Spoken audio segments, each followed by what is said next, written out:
ಬದುಕಿನ ಯಾವುದಾದ್ರೂ ಘಟ್ಟದಲ್ಲಿ ನೀವು ಹೀಗೆ ಶ್ರೀವಿದ್ಯಾ ಉಪಾಸಕೆ ಆಗಬಹುದು ಅಥವಾ ಅಧ್ಯಾತ್ಮದ ಗುರು ಆಗಬಹುದು ಅನ್ನೋ ಕಲ್ಪನೆ ವಿಚಾರ ಏನಾದರೂ ಇತ್ತಾ ಮೊದಲು?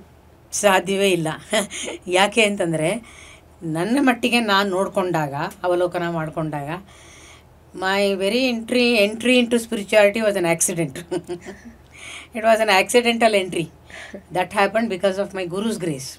ಅವರಿಗೆ ಗೊತ್ತು ಏನು ನಾ ಹಿಂದಿನ ಜನ್ಮಗಳಲ್ಲಿ ಏನು ಸಾಧನೆ ಮಾಡಿದ್ದೆ ಅಂತ. ನನಗಂತೂ ಅದರ ಯಾವ ಅರಿವು ಕೂಡ ಇರಲಿಲ್ಲ, ನನಗೆ ಬೇಕಾಗಿಯೇ ಇರಲಿಲ್ಲ ಅಧ್ಯಾತ್ಮ ಅಂತಂದರೆ. ಯಾಕೆ ಅಂತ ಕೇಳಿದರೆ, ನನಗೆ ನನ್ನ ಲೋಕ ಅಂತಂದರೆ ಕಾಲೇಜಿನಲ್ಲಿ ಪಾಠ ಮಾಡೋದು. ಯಾಕೆಂದರೆ ನನಗೆ ಪಾಠ ತುಂಬ ಇಷ್ಟ ಮಾಡೋದು.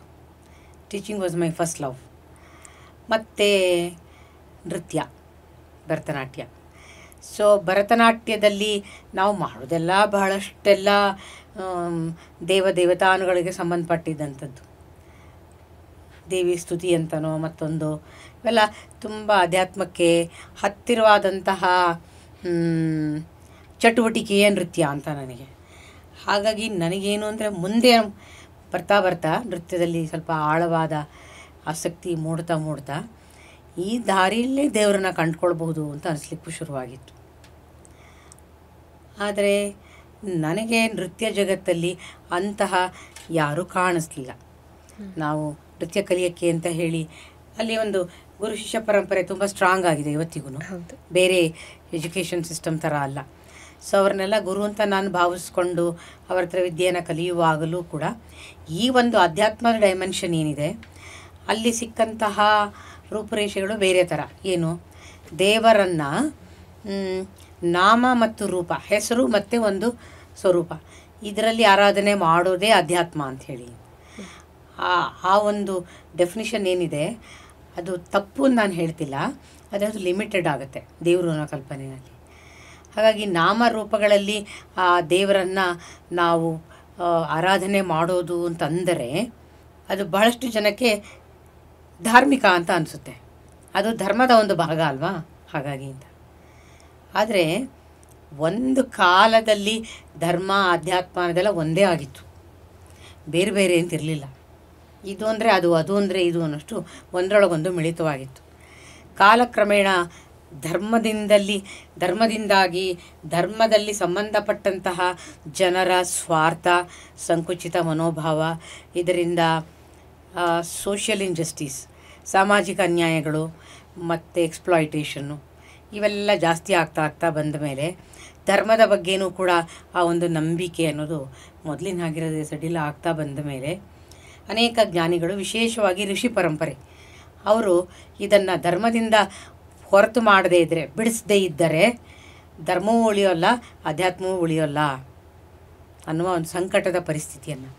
ಹಾಗಾಗಿ ಅನೇಕ ಗುರು ಪರಂಪರೆಗಳು ಧರ್ಮದ ಬಗ್ಗೆ ಹೆಚ್ಚು ಮಾತಾಡದೆ ಅಧ್ಯಾತ್ಮ ಧರ್ಮದ ಒಂದು ಭಾಗವೇ ಆಗಿದ್ದರೂ ಅದನ್ನು ಹೊರತುಪಡಿಸಿ ಕಲಿಸುವಂತಹ ಕ್ರಮಗಳನ್ನೆಲ್ಲ ಇಂಟ್ರೊಡ್ಯೂಸ್ ಮಾಡಿದರು. ಕಾರಣ ಧರ್ಮವನ್ನು ಉಳಿಸ್ಬೇಕು, ಅಧ್ಯಾತ್ಮವನ್ನು ಉಳಿಸ್ಬೇಕು ಅನ್ನುವಂತಹ ಒಂದು ಇಚ್ಛೆಯಿಂದಾಗಿ.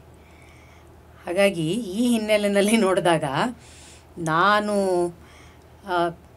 ಧರ್ಮದ ಬಗ್ಗೆ ಅಷ್ಟೊಂದು ನನಗೆ ಒಳ್ಳೆಯ ಅಭಿಪ್ರಾಯಗಳಿರಲಿಲ್ಲ.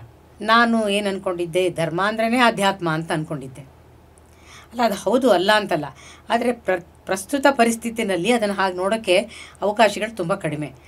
ಯಾಕೆಂದರೆ ತುಂಬ ನೆಗೆಟಿವ್ ಎಲಿಮೆಂಟ್ಸ್ ಮತ್ತು ವಿರೋಧಾಭಾಸಗಳಿಂದ ಕೂಡಿರುವಂತಹ ವ್ಯವಸ್ಥೆ ಇವತ್ತು ಧರ್ಮದಲ್ಲಿ ನೋಡ್ತಾ ಇರೋದರಿಂದ, ಮತ್ತು ಅಧ್ಯಾತ್ಮಕ್ಕೆ ಬಂದರೂ ಅಲ್ಲೂ ಅನೇಕ ಸಂಘರ್ಷಗಳು, ಸಂಶಯಗಳು ಇವೆಲ್ಲ ಹುಟ್ಟೋದ್ರಿಂದ ಒಬ್ಬ ಸಾಮಾನ್ಯ ವ್ಯಕ್ತಿಗೆ ಇವೆಲ್ಲ ಏನು ಅಂತಲೇ ಅರ್ಥ ಆಗದೇ ಇರುವಂತಹ ಸಂಕಷ್ಟದ ಕಾಲ ಅದು. ಸೊ ನನ್ನ ಎಳೆಯ ವಯಸ್ಸಿನಲ್ಲೂ ಕೂಡ ನಾನು ಒಂದು ದೇವ್ರಿಗೆ ದೀಪ ಹಚ್ಚು ನಮ್ಮಮ್ಮ ಹೇಳಿದ್ರೆ ಯಾಕೆ ಹಚ್ಚಬೇಕು ಅಂತ ಹೇಳಿದ್ರೆ ಮಾತ್ರ ನಾನು ಅದನ್ನು ಮಾಡೋದು ಅಂತ ಹೇಳ್ತಿದ್ದೆ. ಪೂಜೆ ವಿಷಯ ಬಿಡಿ. ಸೊ ನಮ್ಮಮ್ಮ ಅಂದ್ಕೊಂಡ್ಬಿಟ್ಟಿದ್ರು ನಾನು ಏನೋ ಆಗ್ಬಿಡ್ತೀನಿ ಅಂತ ಹೇಳಿ. ಅದನ್ನು ಬಿಟ್ಟು ಮುಂದಕ್ಕೆ ನಾನು ಬರ್ತಾ ನಾನು ವೆಸ್ಟರ್ನ್ ಲಿಟ್ರೇಚರ್, ಆಂಗ್ಲ ಸಾಹಿತ್ಯವನ್ನು ಓದಿ ಅದರಲ್ಲಿ ಒಬ್ಬ ಪ್ರೊಫೆಸರ್ ಆಗಬೇಕು ಅಂತ ಹೊರಟಾಗ್ಲಂತೂ ಆ ಕಾಲ ಹೇಗೆ ಅಂತಂದರೆ ಆ ಫೇಸು ನನ್ನ ಸಂಸ್ಕೃತಿಯಿಂದ ಒಂದು ರೀತಿ ಪೂರ್ತಿ ಕಟಾಫ್ ಆದಾಗಿತ್ತದು. ಮಾತೆತ್ತಿದ್ರೆ ವರ್ಡ್ಸ್ವರ್ತು, ಕೀಟ್ಸು, ಶೆಲ್ಲಿ, ಇಂಥ ಮಾತುಗಳನ್ನೇ ಕೇಳ್ಕೊಳ್ತಾ ಎಕ್ಸಿಸ್ಟೆನ್ಷಿಯಲಿಸಮ್ಮು, ಫ್ರೆಂಚ್ ಲಿಟ್ರೇಚರು, ರಷ್ಯನ್ ಲಿಟ್ರೇಚರು ಅನ್ನುವ ಒಂದು ಬುದ್ಧಿಜೀವಿಗಳ ಲೋಕದಲ್ಲಿ ಇದ್ದಂತಹ ಕಾಲ ಇತ್ತಲ್ಲ, ಅದು ತುಂಬ ರೊಮ್ಯಾಂಟಿಕ್ ಅಂತ ಅನಿಸ್ತಾ ಇದ್ರೂ ಕೂಡ ನಾನು ಏನು ಕಳ್ಕೊಂಡಿದ್ದೆ ಅಂತಲೇ ನಂಗೆ ಗೊತ್ತಿರಲಿಲ್ಲ. ಹಾಗಾಗಿ ಎಲ್ಲ ಹಿನ್ನೆಲೆಯಲ್ಲಿ ನೋಡಿದಾಗ ನಾನು ಯಾವತ್ತಾದರೂ ಒಂದು ಆಧ್ಯಾತ್ಮಿಕ ಗುರು ಆಗ್ತೀನಿ ಅನ್ನೋದನ್ನು ನಿಮ್ಮ ಪ್ರಶ್ನೆ ಕೇಳಿದಾಗಲೇ ನನಗೆ ನಗು ಬರುವಂತಹ ಪರಿಸ್ಥಿತಿ. ಮತ್ತು ಸ್ವಾಮಿರಾಮ ಅವರನ್ನು ಭೇಟಿ ಮಾಡಿದಾಗ ಅವರು ನನ್ನ ಈ ಪೀಕಲಾಟವನ್ನು ನೋಡಿ, ಕಷ್ಟವನ್ನು ಏನೂ ನಾನು ಅವ್ರ ಹತ್ರ ಮಾತಾಡಿಲ್ಲ, ಅವರಿಗೆಲ್ಲವೂ ಅರ್ಥವಾಗಿತ್ತು.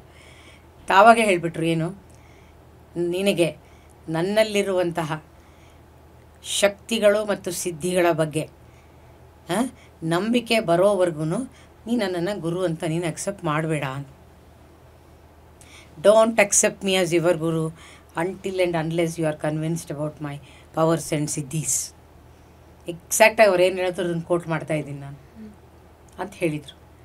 ಆಯಿತು, ಅವರ ಕೃಪೆಯಿಂದ, ಭಗವತಿ ಕೃಪೆಯಿಂದ ಈ ದಾರಿಗೆ ಬಂದೆ, ಶ್ರೀವಿದ್ಯಾ ದಾರಿಗೆ. ಶ್ರೀವಿದ್ಯಾ ಅಂದರೆ ಏನು ಅಂತ ಫಸ್ಟ್ ಟೈಮ್ ಅವ್ರ ಬಾಯಿಂದನೇ ಕೇಳಿದ್ದು ನಾನು. ಶಾಂಭವ ದೀಕ್ಷೆ, the highest of all the initiations, ಅದು ನಂಗೆ ಗೊತ್ತಿರಲಿಲ್ಲ ಆವಾಗ. ಶಾಂಭವ ಅನ್ನೋ ಹೆಸರನ್ನೇ ಕೇಳಿರಲಿಲ್ಲ. ಶಾಂಭವಿ ಗೊತ್ತಿತ್ತು, ಭಗವತಿದು ಇನ್ನೊಂದು ಹೆಸರು ಅಂತ, ದುರ್ಗಾ ಮಾತನಿಗೆ. ಈ ಥರದ ಪರಿಸ್ಥಿತಿಯಲ್ಲಿ ನಾನು ಈ ಒಂದು ಮಾರ್ಗಕ್ಕೆ ಬಂದೆ. ಅಂದರೆ ಹಿಂದಿನ ಜನ್ಮದ್ದು ಇದ್ದರೆ ನನಗೆ ಗೊತ್ತಿಲ್ಲ, ಗುರು ಹೇಳೋದು ಅದನ್ನೇ. ಹಿಂದಿನ ಜನ್ಮದಲ್ಲಿ ಯಾವುದೋ ಒಂದು ಹಂತದಲ್ಲಿ ತಯಾರಿ ನಡೆದಾಗಲೇ ಈ ಜನ್ಮದಲ್ಲಿ ಗುರು ಸಿಕ್ಕೋದು ಅಂತ. ಸೊ ಗುರುವೇ ನನ್ನ ಬಳಿಗೆ ಬಂದು ನೀನು ಶ್ರೀವಿದ್ಯೆ ಕಲಿಬೇಕು ಅಂತ ಹೇಳಿದಾಗ ಬಹುಶಃ ಇದೇ ಅರ್ಥ ಇರ್ಬೋದು ಅಂತ ಕಾಣಿಸುತ್ತೆ. ಇಲ್ಲದ್ರೆ ಈ ಜನ್ಮದಲ್ಲಿ ನನಗೆ ಯಾವುದೇ ಕ್ವಾಲಿಫಿಕೇಷನ್ಸು ಶ್ರೀವಿದ್ಯಾ ಕಲಿಯೋದಕ್ಕೆ ಖಂಡಿತವಾಗಿಯೂ ಇರಲಿಲ್ಲ. ಆಮೇಲೂ ಇನ್ನು ಕೊನೆಯ ಭಾಗ ನಿಮ್ಮ ಪ್ರಶ್ನೆ ಗೊತ್ತಿಲ್ಲ. ಶಿಷ್ಯತ್ವವನ್ನು ಮಾಡಿ ನಾನು ಶ್ರೀವಿದ್ಯೆ ಒಂದು ದೊಡ್ಡ ಸಮುದ್ರದಂತಹ ಜ್ಞಾನ ಅನ್ನೋ ನಿಧಾನಕ್ಕೆ ಅರ್ಥವಾಗ್ತಾ ಬಂದಾಗ, ಆಮೇಲೆ ನಾನು ಯಾವಾಗಲೂ ಹೇಳ್ತಾ ಇರ್ತೀನಿ ನನ್ನ ಲೆಕ್ಚರ್ಸಲ್ಲಿ, ಶ್ರೀವಿದ್ಯಾ ಈಸ್ ಬ್ರಹ್ಮಾಂಡ is a capsule. Srividya is put into that capsule. So, Srividya is a capsule of Brahmanda. In any way, you can say it. So, ಇಷ್ಟೆಲ್ಲ ಸಮಸ್ಯೆಗಳನ್ನು ನಾನು ಇಟ್ಕೊಂಡು ಎಂದಾದರೂ ನಾನು ಶ್ರೀವಿದ್ಯೆ ಗುರು ಆಗ್ತೀನಿ ಅನ್ನೋದನ್ನು ಕಲ್ಪಿಸ್ಕೊಳ್ಳೋಕ್ಕಾದರೂ ಎಲ್ಲಾದರೂ ಅವಕಾಶವಿತ್ತಾ? ಇರಲೇ ಇರಲಿಲ್ಲ. ಎಲ್ಲದಕ್ಕಿಂತ ತುಂಬ ಗಂಭೀರವಾದ ವಿಷಯ ಏನು ಅಂತಂದರೆ, I always feel I have met and spent my golden period with two of the greatest masters of Shridya that this world has seen. ಒಂದು ಸ್ವಾಮಿರಾಮ, ಇನ್ನೊಬ್ಬರು ನನ್ನ ಶ್ರೀವಿದ್ಯಾ ಗುರುಗಳಾದಂತಹ ರಾಸ ಅಂತ ಕರೀತಾರೆ ಅವ್ರನ್ನ. ಈಸ್ ಪಾಪ್ಯುಲರ್ಲಿ ನೋನ್ ರಾಸ ಗುರುಗಳು ಅಥವಾ ರಾಸ ಸತ್ಯನಾರಾಯಣ. ಅವರ ಸಾನ್ನಿಧ್ಯದಲ್ಲಿ ಅವರ ಪವಾಡಗಳನ್ನು, ಅವರ ಆಶೀರ್ವಾದವನ್ನು, ಇವೆಲ್ಲವನ್ನು ತುಂಬ ಆಳವಾಗಿ ಪಡೆದು ಆ ಒಂದು ಪ್ರೀತಿಯಲ್ಲಿ ನಾನು ಕಳೆದಿರೋ ಜೀವನ ಇದೆಯಲ್ಲ, ಅದನ್ನು ನೋಡಿದಾಗ, ಅವರ ಸಾಧನೆಗಳು, ಅವರ ಸಿದ್ಧಿಗಳು, ಇದನ್ನೆಲ್ಲ ನೋಡಿದಾಗ ಇನ್ನು ಎಷ್ಟು ಜನ್ಮ ಹೊತ್ತಿ ಬಂದರೂ ಒಬ್ಬ ಗುರುವಾಗಿ ನಾನು ಅವ್ರ ಜೊತೆ ನಿಲ್ಲೋದಕ್ಕೆ ಸಾಧ್ಯವಿಲ್ಲ. ಇದು ದೊಡ್ಡ ಪರಂಪರೆಯ ಶಕ್ತಿ ಇದು. ಹಾಗಾಗಿ ಇಲ್ಲಿ ನಾನು ನನ್ನ ಗುರುವಿಗೆ ಅವ್ರು ಕೊಟ್ಟಂತಹ ವಿದ್ಯೆಯನ್ನು ಸಾಧನೆ ಮಾಡಿ ಅವ್ರ ಹತ್ರ ಸೈ ಅನ್ನಿಸ್ಕೊಂಡ್ರೆ ಸಾಕು. ಅಷ್ಟು ಮಾಡಿಬಿಟ್ರೆ ಹಬ್ಬ, ನಾನು ಗೆದ್ದೆ, ನನ್ನ ಗುರುವಿಗೆ ತೃಪ್ತಿ ಆದರೆ ಆಯಿತು ಅನ್ನೋ ಥರನೇ ನಾನು ಯೋಚನೆ ಮಾಡ್ತಾಯಿದ್ದಿದ್ದು. ಅಂದರೆ ನಿಧಾನಕ್ಕೆ ಹಿಂಟ್ಸ್, ಮೆಸೇಜಸ್ಸು ಡಿಫ್ರೆಂಟ್ ವೇಸಲ್ಲಿ ಬರೋಕ್ಕೆ ಶುರುವಾಯಿತು. ಯಾರೊಬ್ಬರು ಸಾಧಕರು ಡೆಲ್ಲಿಯಿಂದ ಬಂದಿದ್ದರು, ಕರ್ಕೊಂಡು ಹೋಗಿದ್ದೆ ಅವರನ್ನು ನಮ್ಮ ಮೈಸೂರು ಗುರುಗಳನ್ನು ನೋಡೋಕ್ಕೆ ಅಂತ. ಆಗ ಅವರಿಗೆ ಹೇಳ್ತಾ, ನಮ್ಮ ಸಾಧಕರು ನನ್ನ ಜೊತೆ ಬಂದವರು ಅವ್ರಿಗೆ ಕಾಲಿಗೆ ನಮಸ್ಕಾರ ಮಾಡಿ ಗುರುದಕ್ಷಿಣೆಯನ್ನು ಅರ್ಪಣೆ ಮಾಡಿದಾಗ ನಮ್ಮ ಗುರುಗಳು ಹೇಳಿದ್ರು, ನನಗೆ ಕೊಡಬೇಡಿ ಇದನ್ನು. ಅಯ್ಯೋ ಗುರುಗಳೇ, ಹಾಗಂದರೆ ಆಯಿತಾ, ನಿಮಗೆಲ್ಲ ಪರಂಪರೆ ಕೊಡ್ತಾ ಇದ್ದೀನಿ ಅಂತ ಅವ್ರು ಹೇಳಿದ್ರು. ಅವ್ರು ತಗೊಳ್ಳಲ್ಲ ಅಂಥೇಳಿ ಅಂತ. ತಕ್ಷಣ ಅವರು, ನಾನು ಎದುರುಗಡೆ ಕೂತಿದ್ದೆ, ಪರಂಪರೆ ಇಲ್ಲಲ್ಲ ಅಲ್ಲಿದೆ ಅಂತ ನನ್ನ ಕಡೆ ತೋರಿಸಿದ್ರು. ಅದು ಒಂದು ಬಿಗ್ಗೆಸ್ಟ್ ಇಂಡಿಕೇಶನ್. ಆದರೂ ನಾನು ಹೇಳ್ತಾರೆ ಗುರುಗಳು ಹಾಗಂತ ಹೇಳಿ ನಾನು ಅದನ್ನೆಲ್ಲ ಮಾಡೋಕ್ಕಾಗುತ್ತಾ? ಗುರುವಿನ ಜವಾಬ್ದಾರಿ ಎಷ್ಟು ದೊಡ್ಡದು ಅಂತ ನನಗೆ ಗೊತ್ತು. ಅವ್ರು ಏನೆಲ್ಲ ನನಗೆ ಮಾಡಿದ್ದಾರೆ ಅಂತ ಗೊತ್ತು. ಆ ಜವಾಬ್ದಾರಿನ ತೊಗೊಂಡು ಇನ್ನೊಬ್ಬ ಶಿಷ್ಯರಿಗೆ ಅದನ್ನೆಲ್ಲ ನಿರ್ವಹಿಸೋದಕ್ಕೆ ನನ್ನ ಕೈಯಲ್ಲಿ ಸಾಧ್ಯ ಇದೆಯಾ? ಇವೆಲ್ಲ ಆಗೋದೆಲ್ಲ ಹೋಗಲ್ಲ. ಗುರುಗಳಿಗೇನೋ ನನ್ನ ಬಗ್ಗೆ ಪ್ರೀತಿ, ಆ ವಿಶ್ವಾಸಕ್ಕೆ ಅವರು ಅದನ್ನು ಹೇಳ್ತಾ ಇದ್ದಾರೆ. I took it very lightly. ಅನೇಕ ಸಂದರ್ಭಗಳಲ್ಲಿ ಗುರುಗಳಿಗೆ ಹೇಳ್ತಾ ಇದ್ದೆ, ಗುರುಗಳೇ ಕೆಲವರೆಲ್ಲ ನನ್ನನ್ನು ಗುರು ಅಂತ ಕರೀತಾರೆ, ಗುರುಮಾ ಅಂತ ಕರೀತಾರೆ, ಹಾಂ, ಅಥವಾ ಅವ್ರು ಖುಷಿಗೆ ಕರೀತಾರೆ. ನನಗೆಂದೂ ಅವ್ರು ಗುರುಮಾ ಅಂತ ಕರೆದ ತಕ್ಷಣ ನಾನು ಗುರುವಾಗಿದ್ದೀನಿ ಅಂತ ಅನಿಸೋದೇ ಇಲ್ಲ. ಸದಾಕಾಲ ನಾನು ನಿಮ್ಮ ಶಿಷ್ಯೆ ಅನ್ನೋದು ನನ್ನ ತಲೆನಲ್ಲಿರುತ್ತೆ. ಆ ಭಾವದಲ್ಲೇ ಈ ಜೀವನವನ್ನು ಮುಗಿಸೋದಕ್ಕೆ ನಾನು ಬಯಸ್ತೀನಿ. ಸತ್ಯ ಏನು ಅಂತಂದರೆ, ನಿಮ್ಮ ಪ್ರಶ್ನೆಗೆ ಉತ್ತರ ಅಂತಿಮವಾಗಿ ಗುರು ಅನ್ನೋದು ಒಂದು ಶರೀರಕ್ಕೆ ರೆಫರ್ ಮಾಡೋದೇ ಇಲ್ಲ ಶ್ರೀವಿದ್ಯಾದಲ್ಲಿ. ಗುರು ಅನ್ನೋದು ತತ್ವ. ಆ ಗುರುತತ್ವ ಎಲ್ಲರಲ್ಲೂ ಇದೆ, ಶಿಷ್ಯರನಲ್ಲೂ ಇದೆ, ಗುರುವಿನಲ್ಲೂ ಇದೆ.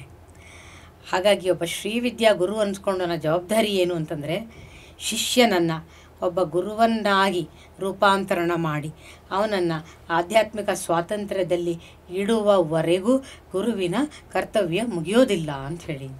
ಹಾಗಾಗಿ ಪ್ರತಿಯೊಬ್ಬ ಗುರುವು ತನ್ನ ಶಿಷ್ಯನನ್ನು ಗುರುವನ್ನಾಗಿ ಕಾಣೋಕ್ಕೆ ಬಯಸಿ ಅವನಿಗೆ ಟ್ರೈನಿಂಗನ್ನು ಕೊಡ್ತಾರೆ. ಅಷ್ಟು ಅತ್ಯಂತ ಔನ್ನತ್ಯದ ಒಂದು ಮಾದರಿ ಅಥವಾ ಆದರ್ಶ ಇದು.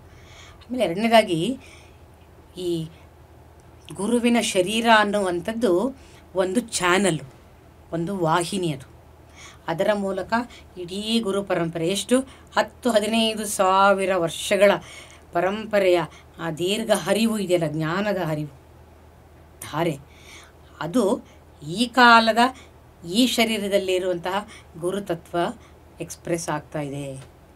ಹಾಗಾಗಿ ಅದು ಸದಾಕಾಲ ಚಾನಲ್ಲೇ ಹೊರತು ನಾನು ಗುರುವಾದೆ, ನಾನಿನ್ನೇನು ಗುರುವೇ ಅನ್ನೋದು ಯಾವುದು ಕೂಡ ಈ ಶ್ರೀವಿದ್ಯಾ ವ್ಯವಸ್ಥೆಯಲ್ಲಿ ಇಲ್ಲ.